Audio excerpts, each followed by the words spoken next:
आपका नीट का रजिस्ट्रेशन शुरू हो चुका है, फॉर्म फिलिंग शुरू हो चुकी है।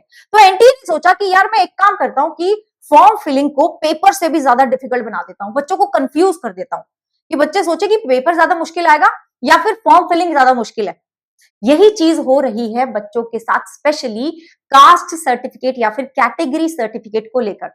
हेलो बच्चों, I am doctor Gargi Singh, your biology educator, and आज के इस छोटे से वीडियो में मैं आपकी हर एक वो doubt related to your category certificate या कास्ट सर्टिफिकेट से बिल्कुल रिजॉल्व करने वाली हूं, सबका सोल्यूशन देने वाली हूं।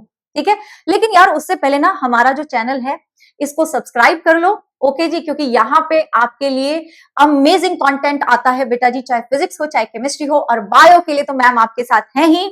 एंड मैं एक कुछ बड़ा सरप्राइज भी ला रही हूं तुम्हारे लिए, तो उसको भी थोड़ा सा लास्ट तक वीडियो को देख लेना, वो तुम्हें पता चलेगा। एंड ऑल्सो बेटा जी, मैंने इस ही चैनल पे स्टेप बाय स्टेप कैसे आपको फॉर्म भरना है, ये जो आपका नीट का फॉर्म है कैसे भरना है, वो वीडियो भी बनाया, वो भी देख लेना before you fill your form. अच्छा, अब प्रॉब्लम कहां आ रही है? प्रॉब्लम यह आ रही है कि जब मैंने फॉर्म भरा तो मैंने जनरल कैटेगरी का भरा था, तो मुझे ये चीज नहीं दिखी। अब बच्चों ने मैसेज करा, बच्चों ने कमेंट करा कि मैम ये प्रॉब्लम आ रही है। प्रॉब्लम ये आ रही है बेटा जी कि जनरल में तो आपको सर्टिफिकेट की जरूरत नहीं है, लेकिन अगर हम EWS, OBC, NCL, ST, SC opt करते हैं तो हमें ये इश्यू देखने को मिल रहा है। ठीक है, अब इश्यू क्या है? पहले पहले दिन हमने देखा कि जो कैटेगरी सर्टिफिकेट था, रिसीट था, ठीक है, वो आपको बोल रहे थे कि ऑप्शनल है। मान लो अगर आपके पास सर्टिफिकेट है तो ऑप्शनल है, भाई तुम्हें लगाना है नहीं लगाना है तुम्हारी मर्जी। रिसीट अगर तुमने अप्लाई कर रखी है तो लगाना है नहीं लगाना है रिसीट का, तो वो तुम्हारी मर्जी, ऑप्शनल था। तो बच्चे ओके थे कि भी चलो ठीक है, ओके ठीक है। अब क्या हो रहा है ना कि अब ये ऑप्शनल वाला ऑप्शन आपको नहीं दिख रहा। That means it is compulsory now कि आपको कैटेगरी सर्टिफिकेट का जो भी डिटेल है लगाना पड़ेगा। ठीक है, यू नीड दैट। ऑलराइट जी, या फिर अगर आपने अप्लाई करा है तो रिसीट के डिटेल्स यहाँ पे लिखने पड़ेंगे आपको। ठीक है जी, ओके। तो अब हम क्या करें? तो बेटा जी, जब आप ईडब्ल्यूएस, ओबीसी, एनसीएल या फिर एसटी, एससी पे क्लिक करेंगे, इसको ऑप्ट करते हैं, तो आपको नीचे एक और नया ऑप्शन जनरेट होगा, दैट इज कि क्या आपके पास do you have a valid certificate, जिसका जवाब या तो हाँ होगा या ना होगा। तो अगर तुम्हारे पास जो भी कैटेगरी है उसका सर्टिफिकेट है तो भाई हाँ मेरे पास है, ठीक है, तो उसके डिटेल्स उसको तुम अपलोड कर सकते हो। राइट जी। अगर नहीं है तो क्या करोगे? तो दोनों का सोल्यूशन मैं देने वाली हूँ। अच्छा, अगर तुम्हारे पास सर्टिफिकेट है तो एसटी, एससी वाले कैटेगरी वाले बच्चों को कोई प्रॉब्लम नहीं है, क्योंकि वहां पे वैलिडिटी का इश्यू नहीं आता है, तो आप तो आराम से डिटेल्स या फिर इसको अपलोड कर सकते हो। ठीक है जी। अब प्रॉब्लम आती है ओबीसी, एनसीएल, ईडब्ल्यूएस वाले बच्चों को, क्योंकि यहाँ पे वैलिडिटी आपकी खत्म हो जाती है, 1 साल में आपको इसको अपडेट करवाना पड़ता है।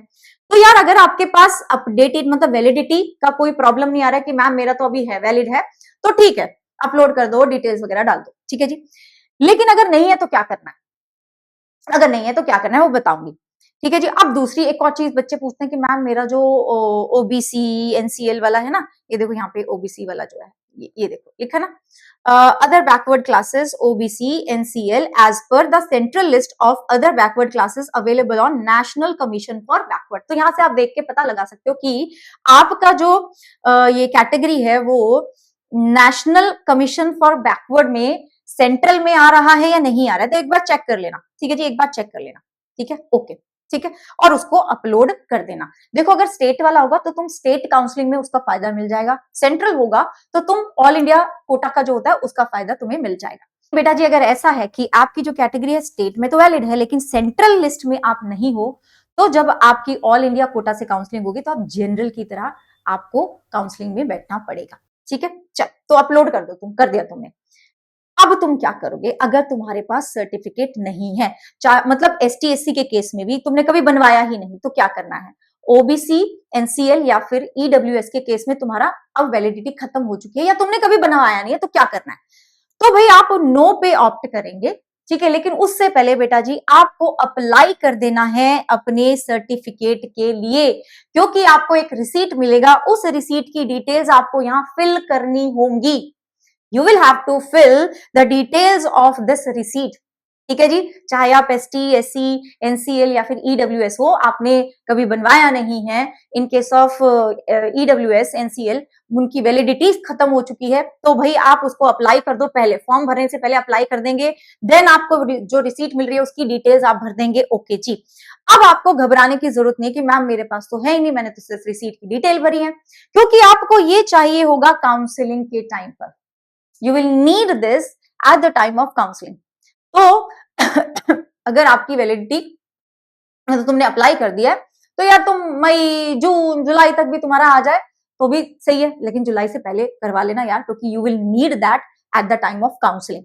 तो काउंसलिंग के टाइम पे आपको चाहिए होगा। तो अभी के लिए आप ये कर सकते हो, अगर आपके पास कोई सर्टिफिकेट नहीं है, अपनी कैटेगरी का सर्टिफिकेट नहीं है, so this is the solution. ठीक है जी। एक और चीज मैं बताऊंगी कि बहुत सारे बच्चे बोल रहे हैं कि मैम हमारे पास तो जो फोटो है वो भी है, पासपोर्ट साइज फोटो भी है, पोस्ट कार्ड वाला भी है, सिग्नेचर भी है, सब कुछ चाहिए, लेकिन मैम अपलोड नहीं हो रहा। ये मैंने जब मैंने लाइव फॉर्म फिलिंग करवाया था तब भी तुम्हें बोला था कि जो भी आपके डॉक्यूमेंट्स हैं उनको जो यहाँ पे नाम दिया हुआ है उसी नाम से सेव करके आपको अपलोड करना है, अदरवाइज वो अपलोड नहीं होंगे।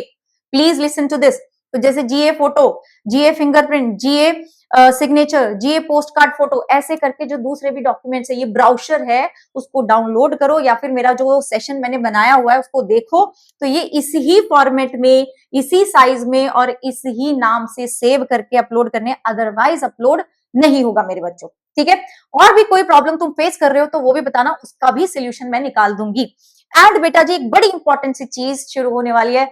You have this mega big surprise. I'm planning something big for you. 60 marks in 6 days challenge आपका आने वाला है कल शाम को 4 बजे।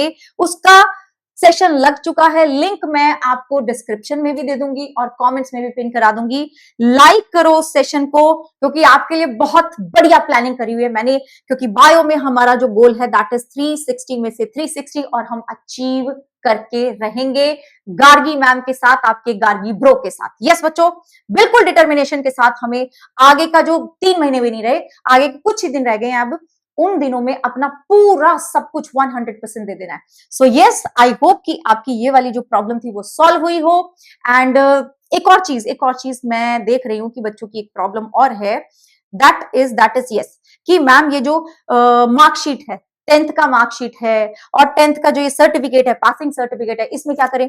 मार्कशीट, कुछ ऐसे बोर्ड्स हैं जो मार्कशीट अलग देते हैं और पासिंग सर्टिफिकेट अलग देते हैं, तो तुम अलग अलग अपलोड कर सकते हो। लेकिन कुछ ऐसे बोर्ड्स भी हैं जो सिर्फ एक ही चीज देते हैं कि मार्कशीट दे दी, तो यार तुम उसी को अपलोड कर दो, ये जो आपका सर्टिफिकेट है उसी को कर दो, that is your passing certificate also. तो वो वाली प्रॉब्लम भी सॉल्व हो गई। ठीक है जी।